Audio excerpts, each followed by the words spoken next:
What's up, my friend? Lalabas muna ako sa lungga ko, my friend, kasi nagugutom na yung mga alaga ko sa tiyan, my friend. May nakita akong buko at saka tinapay dito sa mesa namin, my friend, kaya yung tinapay yung kinuha ko, my friend. Tapos dito sa bandang likuran ko, my friend, meron naman avocado at saka mangga, my friend. At ito na lang yung gagawin natin, my friend. Siguro gagawa tayo ng sandwich, my friend. Parang nakatira ako sa bahay kubo, my friend, ng daming prutas. At lumabas muna ako sa tindahan namin, my friend, para kumuha ng itlog, my friend. Magagalit na naman yung tatay ko niyan kasi inubos ko yung mga itlog, my friend, kasi siya yung bumibili kapag namamalengke siya, my friend.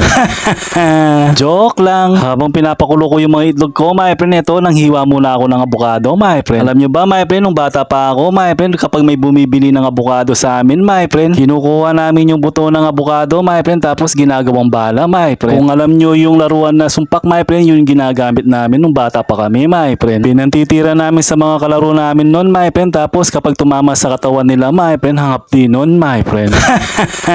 Joke lang. At pasensya na, napahaba yung kwento ko sa inyo, my friend. Ito, luto na yung mga itlog natin, my friend, kaya babalatan ko na. Gagawa pala ako ng avocado egg sandwich, my friend, para iba naman yung panlasa natin, my friend. Madali lang naman gawin ito, my friend. Ayan, dinurog-durog ko lang yung nilagang itlog, my friend, tapos mayonnaise lang. Chicken spread pala yung nilagay ko na mayonnaise, my friend, kasi wala kami yung flame na mayonnaise, my friend, kaya yan na lang. Pareho lang naman ang lasa, may chicken lang.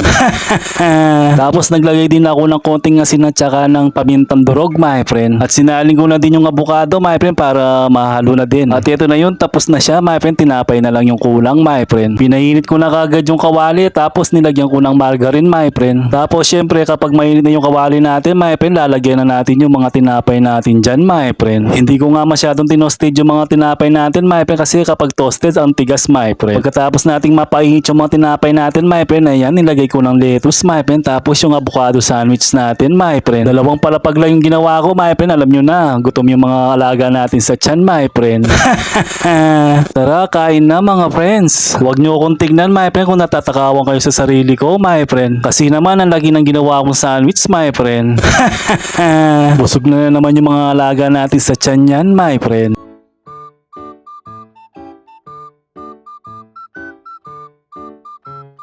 Tingnan mo yung ginawa kong sandwich, my friend. Ayan, ganyan siya kalaki kapag sinubo mo, my friend. Pagkatapos natin kumain, my friend, ito yung buko kanina, my friend. Tinusok-tusok ko sa magkabilang dulo yung ginagamit natin, my friend. Ayaw pumasok, my friend, ng lalambot. Nung nilagay ko na yung daliri ko, my friend, ayan, sumirit yung sabaw ng buko, my friend. Sinipsip ko muna yung sabaw ng buko, my friend, baka matapon bigla, my friend. Parang ang dumi na nga sa isip nyo, my friend. Buko juice yung sinasabi ko, my friend.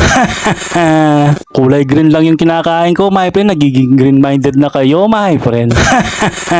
Joke lang. Ang sarap ng buko, my friend. Kaya sige na, mga friends.